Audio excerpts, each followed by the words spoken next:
I'd like to say a little bit more about stories and about some terminology that some of which I've coined and some of which I've borrowed. I generally like to avoid jargon, but sometimes it's inescapable and you can't resist. So one that I think I coined, although somebody may contradict me on that, is narrative technology.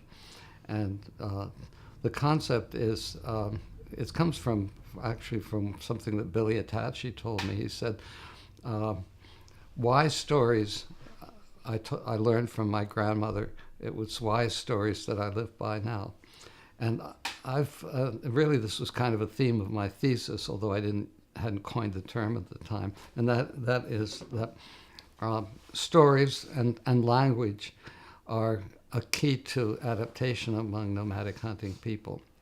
Being able, for instance, to tell other people exactly where you've seen fresh tracks, where you've shot an animal, how to get there, what the weather conditions are, which way the wind is blowing. All of that is very precise, and I wish I knew more of the language. It's all encoded in their verb forms, which are very complex. So you're able to communicate very precise information on a specific level, but more generally, you're also using your stories as the primary way of adapting to your environment, of your whole culture, your whole community. And when they first got in contact with the Europeans, they were puzzled and shocked and disturbed that material objects were being introduced for which they had no stories, because everything else, any object that could be made from locally available materials simply by the application of knowledge, which is stories that are passed down from one person to another. And it's inconceivable that you would have something, a material object, for which there was no story. So here were these Europeans bringing in guns and steel knives, and there's no stories for these things. So the first thing they wanted to do was to learn the stories. If we learn the stories, we'll learn the power that these guys have. We're entirely right about it because, in fact, the guns are a product of an industrial technology and are produced in factories in distant countries and so forth. But the basic idea is a good one. And so they tried to learn what are the key stories. Well, for the Dane-Zaa, the Curation story, the stories about the giant animals, stories about the vision quest empowerment. Those are all the most important oral traditions that are part of their narrative technology. What are the Europeans? And I think, I don't have specific evidence on this, but I think they were able to communicate fairly early on with the voyageurs, not the factors. They were Scots and they were kind of stuck-up bosses. But the actual people who were paddling the canoes, they were Métis. Most of them were Cree speaking. So I think quite early on, the Dane-Zaa became bilingual, at least bilingual in Cree and Beaver. They certainly are. All the elders that I knew were bilingual in Cree and Beaver. Some of them do a little bit of French as well. So they were able to talk to these guys, I think anyway, to ask or to listen. What are your stories? What is this thing you're wearing around your neck across? What's it mean? Where does it come from? So presumably the voyageur would tell them the story. So the fundamentals of Catholic theology. And I think they picked it up and internalized it as early as possible. There's a very interesting case that happened a few years ago when I was recording stories, driving through the territory with a number of people, and they would tell stories about particular places as we got there. And I recorded everything. I just kept, this was before I did video, it was on minidisc recording. So I just recorded hours and hours, some of it just the car rolling along. But almost toward the end of the trip, Sam Aku said, "You know the story of Chézanne?" And I said, "No." And he proceeded to tell me this absolutely perfect, meticulous Tijan story. Classic story from French, Canadian, even Caribbean folklore. Tijan is this, and rather than having it all jumbled up and indigenized, it was an absolutely perfect rendering of the story. And I came up with the concept of narrative translation because what Sammy said, I said, where did you learn this story? And he said, oh, my brother told me this story, Jack. And Jack was spent a good deal of time trapping with a guy who was Cree speaking, Cree Beaver. So almost certainly he heard that story in Cree, and the Cree guy heard it in French. So it went from French to Cree to Beaver to English. And as Sammy told it, it was an absolutely perfect Tijan story. It took me a while to figure out. He called him Chezin, but it was obviously, it's a Tijan story. There's no question once I kind of twigged onto that. So I identified this as a case of performative translation. I don't think I made up that term, but performative translation is where, rather than sitting down with a recorded text or a transcribed text in one language and then laboriously translating it, which of course was what anthropologists did for many years. You'd sit down with your informant, he would give you a line or two of the story, you'd write it down, and then you would ask to translate it. And eventually you'd end up with a text. Well, what Sammy did was he retained the orality of it. It was a performative translation, and it ended up being across those numbers of different languages, it ended up retaining its essential qualities. And my daughter Amber came up with another interesting term, which is oral curation. She said, rather than being curated in writing, in an oral tradition, you curate information in the same way that a museum curates physical objects. You curate them through oral transmission. And if a story is as widely distributed as Dane-Zaa's stories are, they tend to be curated quite accurately. And I've also used the metaphor of a holographic image. Like a holograph is an image in which, unlike a photograph, if you cut a little snippet out of a holograph, like the corner of a holograph, it's degraded in terms of resolution, but it's the entirety of the picture is still, of the image is still there. And so a little snippet of a story in Dane-Zaa oral tradition, in one way or another, contains the entirety of which it is a part. It retains, it at least has references to all of the other stories of which it's a part.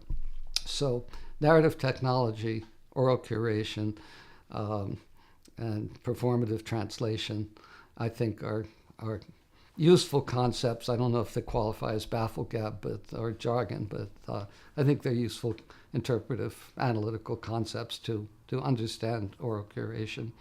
And there's one more, and this one is quite intentionally bafflegab, that I did after I was working with the Omaha. I realized that I really, really was fascinated with 19th century ethnography, pre-modern ethnography. I read practically every important book in the BAE series. I actually own a number of them. And they're really, a lot of them are tremendously important ethnographies. And these were times when none of these people had taken a course in anthropology. Anthropology really didn't exist. I guess maybe, the Golden Bough had been written. But no, there were no departments of anthropology anywhere. They didn't have degrees in anthropology. So they were making it up, which is to say they were having a primary direct encounter with the material and translating or dealing with it, creating ethnographies as they best saw fit. And I thought that period is really fascinating. I mean, some of it, Cushing on Zuni is another case. Some of it is suspect, I guess. But as Robert Lowy said in his review of Fletcher and the Flesh, there's no theory, it's just ethnography. I'd like to turn that around and say, wow, it's ethnography blessedly free of formal theory, but in fact, inherently highly theoretical. It's just that they didn't use Bafflegab. So in the interest of coming up with a term to describe that, I came up with, somewhat tongue-in-cheek, neo-premodernism as my creed. Premodernism, I don't know. Hopefully it's past. It's past its prime because I've been through functionalism and structuralism and modernism and premodernism. So now I've got neo-premodernism, which probably is an accurate way of describing the way I'd like to do ethnography. In some ways I'm inspired by the pre-modern ethnographers. Did a lot of storytelling. We're good listeners for the most part. Not always, but often good listeners.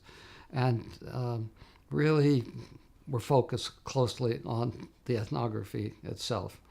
So that's what I've tried to do, to be a neo-pre-modernist. It hasn't caught on yet, but maybe someday I'll become famous for it. And then it will become obsolete.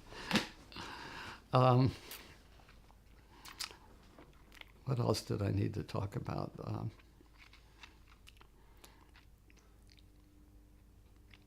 Maybe about knowledge and prophets. Oh, the prophet. Okay, yeah. Okay, this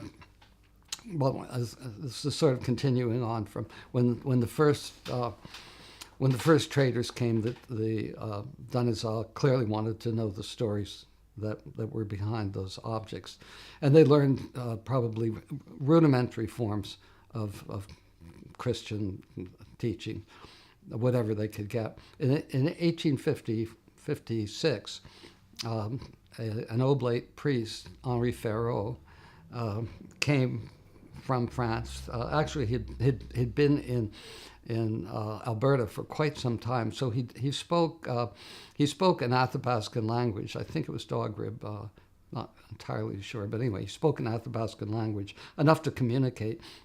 And he made a trip to Dunvegan and then briefly to Fort St. John.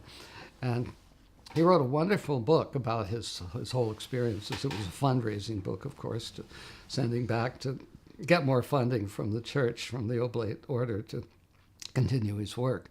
But it's called 18 ans chez les Sauvages. And part of that book describes his first encounter with the Dane-Zaa. And it's really fascinating. He has a series of dialogues in which he is one character and the elders of the Dane-Zaa are other characters. So when he finds them, they are doing singing and dancing. They're telling him about their healing ceremonies, and particularly they're doing this stick game or hand game in which people gamble by having two teams and guessing which hand a person in the other team has a stone or a small bone or something like that. It's a very vibrant, exciting game, and they would gamble significant items of value, up to including clothing on their backs.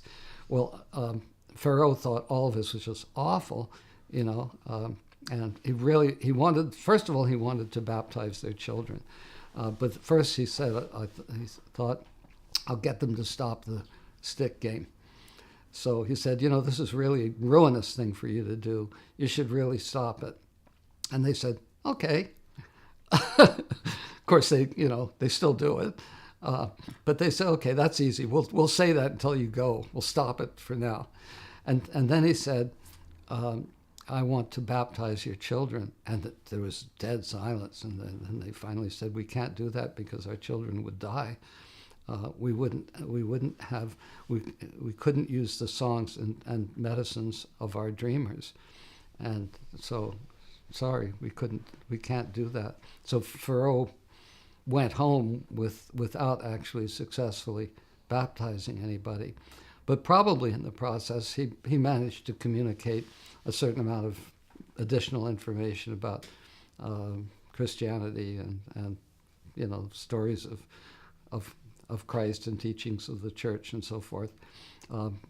Probably as much as anything, stories about the Christian ideas of heaven and salvation, because he firmly believed that if he didn't baptize the children, they would not be saved. An unbaptized child is doomed to who knows what. So he was really fervent about getting them to do that, and they were really fervent in refusing. This is at the same time that metaphors from the fur trade were becoming deeply entrenched. In the fur trade, the traders would give a grub stake at the beginning of a trapping season. They would give powder and shot, sometimes rifles, sometimes food, tea and tobacco as much as anything. And then the Dane-Zaa would go off to their trap lines, trap all winter, come back with their furs, trade it to the traders. And when the trader gave them their grub stake, he would write it all down in a book, a ledger book. And when they came back, when he would put down in the ledger book that the debts had been paid. So that concept of debt, and sometimes they actually use physical tokens to represent payments one way or another. So the concept of debts to the company, but the concept of debts was kind of blended with the concept of heaven that they were beginning to learn about. And then the idea that when you do something that is disruptive in the community, that is bad feeling between you and other people, when you have what in Beaver tradition would be a medicine fight, could talk about that later if necessary, but you have somebody that you're having such an altercation with that either you use your medicine to kill that person or that person uses his or her medicine to kill you. And those things happen. They still happen. It's still happening today. And these people talk about it as happening. But a way out of that would be for people to stop doing it and start thinking about heaven instead. And the metaphor of the debt to the company became the metaphor of debt more or less to the supernatural. So if you've done bad things, if you've used your medicine in a bad way against somebody, or if there's just bad feelings between you and somebody else, the dreamers began to say, if you do that and you die, your ghost will not be able to go to heaven. It will roam the world trying to get to heaven, trying to do so by killing somebody who has a less weighty burden of debts. And sometimes they even talked about like debts, like coins, like cents, they said, coins that weighed you down. And the ghosts would come and try to catch a child because a child hasn't had time to accumulate debts, and follow the spirit of that child who would float up to heaven like a balloon. Of course, it never worked. They could never get there that way. But it was something real that people were afraid of. That somebody who died with a residue of bad feelings was a danger to the whole community. And a good way of resolving that was to find a way to get those spirits out of the community and up into heaven, where there was another community of all the people who had lived before. And they, at some point, came up with the idea that the songs were, in fact, Yagatane, the trail to heaven. And when a person died, if a person's spirit was free enough, if he or she had danced with other people around the circle, for each time around the circle with other people, your burden of debts is reduced. If you'd done that, even though you'd done some bad things, if you'd done that to alleviate them, to resolve those issues, then you would be able to follow Yagatane, the trail to heaven.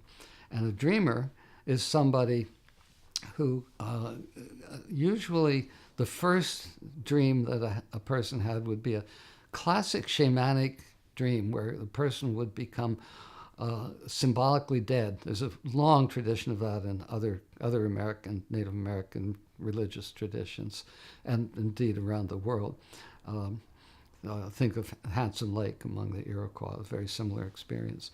So a dreamer would symbolically die. He'd be lying down.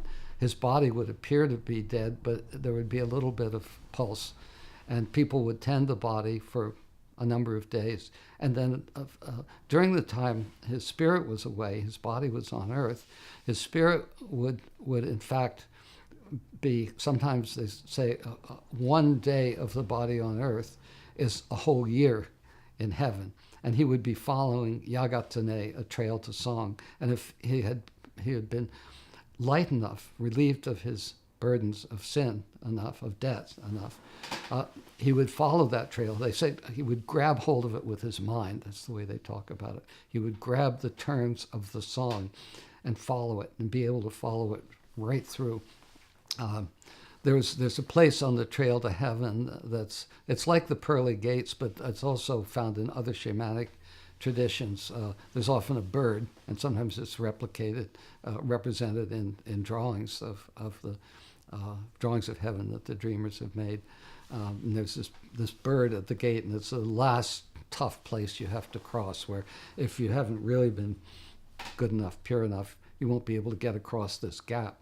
And the bird will flap its wings and scare you back. But if you've been good enough, you'll go right through. So it's St. Peter and the Pearly Gate. Joseph Campbell calls it the Symplegades. There's other traditions and other shamanic traditions. So when a dreamer comes back, and I've actually seen this happen with Charlie Yahe, he wakes up from his dreaming, and he wakes up singing. Just as soon as he wakes up, he's singing. And what he's singing, he's still singing the song that is Yagatane, the trail to heaven. He's still on the trail and singing it. And often a dreamer will bring back a new song. It's a song that other people haven't heard before, because it's his song. It's not his composition, but it's the song of his experience, getting to heaven. And then he will begin to prophesy, talk about the future, talk about all the people he met up there, all the relatives who'd recently passed away, kind of giving good news about people that everybody been wondering, well, how are they doing up there? All this, I think, is relatively post-contact, although the early dreamers clearly were prophets. And there's lots of stories, like the Dukey story that I alluded to earlier, was about how he used his power from the giant animal to avert a terrible threat that the giant animal had gotten out of control and was beginning to threaten people, and he used his power to confront the animal, talk with it, and save his people. It's a powerful, interesting story when the giant animal finally catches. I'm giving a really brief version. When the giant animal finally catches up with the people who have all fled to the top of a mountain, they're all running away. Dukey turns around, puts on a pure white moose hide, unsmoked pure white moose hide, which is, I guess, his medicine cloak, turns and faces the giant animal. So there's this moment where the two are in conversation, and Dukey says to the giant animal, "How come you're trying to kill us? How come you want to kill my children?" And the giant animal just breaks down and cries. He said, "I was lonely. You stayed with me. I want you. I want you to stay with me again. I miss you." And so Dukey, it's sort of like that scene in The Magic Flute when the bad guys get transformed by the magical glockenspiel and start dancing this little dance. It's sort of like that. So Dukey goes down and says, okay. He spends a few days with him and calms him down, and everybody is saved. Well, that's the earliest story of a dreamer using his power, his individual medicine power. And I think following the introduction of Christian ideas, they took on this idea of heaven and death, and also the teaching that we've got to stop fighting one another, because it had gotten out of control. In that early fur trade period, there was a lot of fighting, interband fighting, and it was nasty. It was awful, and people were incurring a lot of deaths because they were killing each other. And the dreamers said, "No, you've got to stop that stuff. You're building up all these debts. You won't get to heaven, and furthermore, you're causing a lot of disruption here among people on Earth." And that still is the core of the teaching of the dreamers even today. And the last dreamer was Charlie Yahe, who died in 1976. But the concept of those stories is still alive and well, and the dancing and singing is still alive and well. And all of the songs, every song that is sung, is a song that was brought down from heaven by a particular dreamer. So each one is known. In order to sing a song, you have to know whose song it was and something about the story of that dreamer's life. And there were probably close to 20 known dreamers in the tradition. There may have been more, but there's quite a few that are still sung. Charlie Yahe's one of them for sure. Several of his teachers are important ones that are still sung, but there are a number. One of them actually signed the treaty in 1900. So there have been a lot of dreamers, and every song is associated with that particular dreamer. So rather than just being part of a generic northern drum dance tradition, which of course it is, other northern Athapascans have a drum dance tradition. Here, every single song is distinctively Dane-Zaa, is a part of Dane-Zaa history. It's a part of Dane-Zaa genealogy, in fact, because every dreamer is known to be known how they're related to everybody else, because it's such an interrelated group of people that you can pretty well trace your relationship to any of the dreamers in the past, and we've found that works pretty well in the genealogies we've done. Most of the dreamers we've been able to identify as people, who were related to people living today. As a continuation of the idea of being a good listener, we're now empowered to be listeners through electronic media. And early on, the very first field work, I had a tape recorder. And I've thought a lot about the difference between something that is simply heard once and then gone into the ether, and something that is recorded as an actuality. That's a term that I think is important. So I've always honored the actuality, although there's always a little bit of ambiguity about what it means. For instance, Charlie Yahe, when I recorded him singing, would usually sing a couple of songs, and then he would tell me to stop recording, and then he would say, "Other man going to sing," which means he wanted me to play back the recording that I'd just made. And yeah, it was his kind of colorful way of very limited Indian English, but it also was kind of like, the actuality is not the same person. The actuality recording is another man. You've created something. Yes, it's a faithful reproduction, but it's not me singing. It's something else. It's another man singing. And so I've always just really honored the actuality, but I've wondered, especially when you take an actuality and then transcribe it or put it into a documentary of some sort, to what extent it's your authorial decision as an anthropologist that is creating the story, and to what extent you are truly honoring the actuality. And the fact is, of course, that you could not get people to sit down and listen to 100 hours of original Dane-Zaa recording, a lot of which would be silence or sounds of cars driving. You couldn't possibly do that. And you couldn't, in fact, get people to sit down and listen to recordings in a language they don't understand without some kind of translation.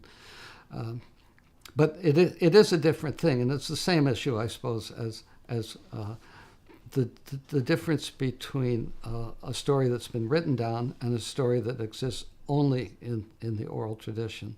So as Amber said, oral curation is when a story is curated by passing it from one storyteller to another.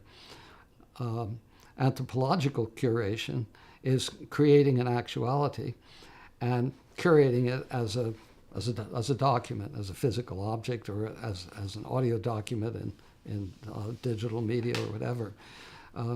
I think it's tremendously important to do that, knowing that it's not, as Charlie said, it's another man.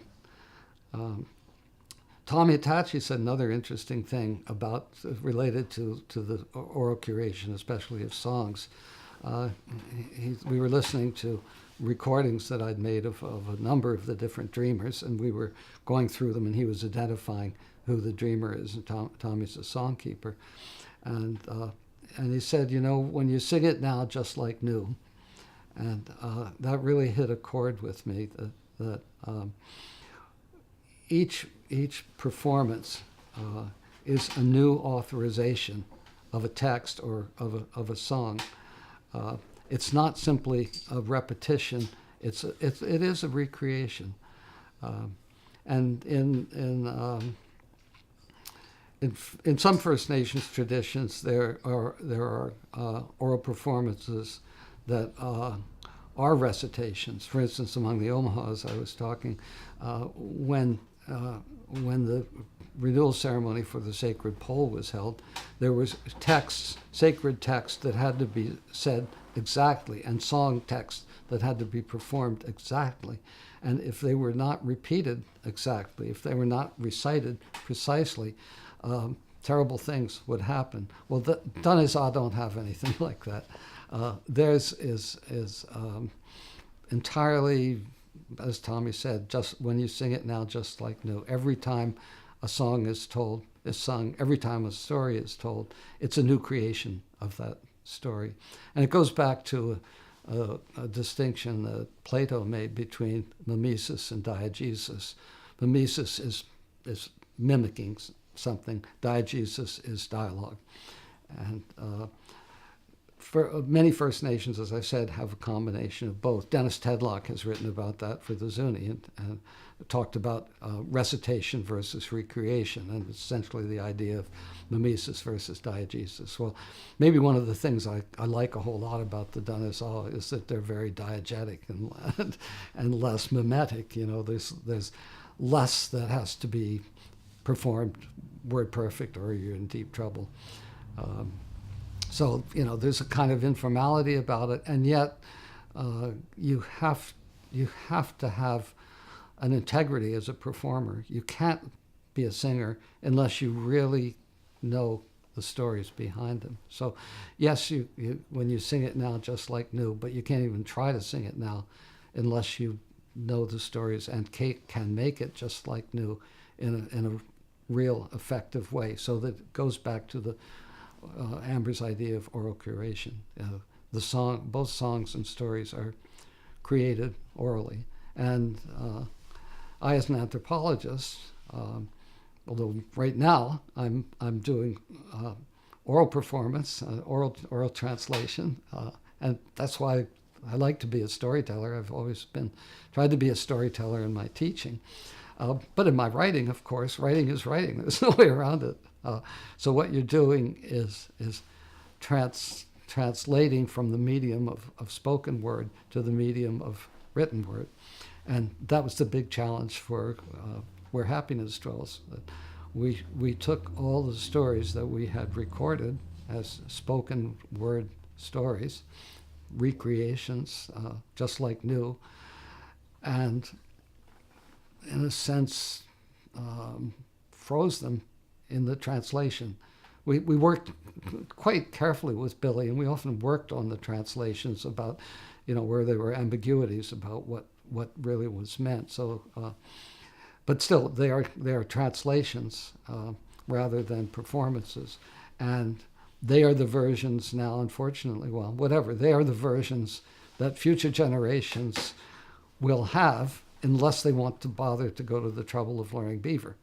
Fortunately, all the stories are available either in audio recordings or in video recordings, but they're all in Beaver.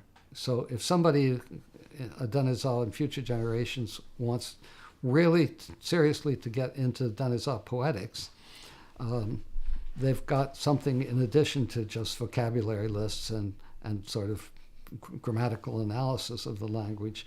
They've got the actualities of how the language is spoken, how it's performed, how the master orators told their stories, what they told.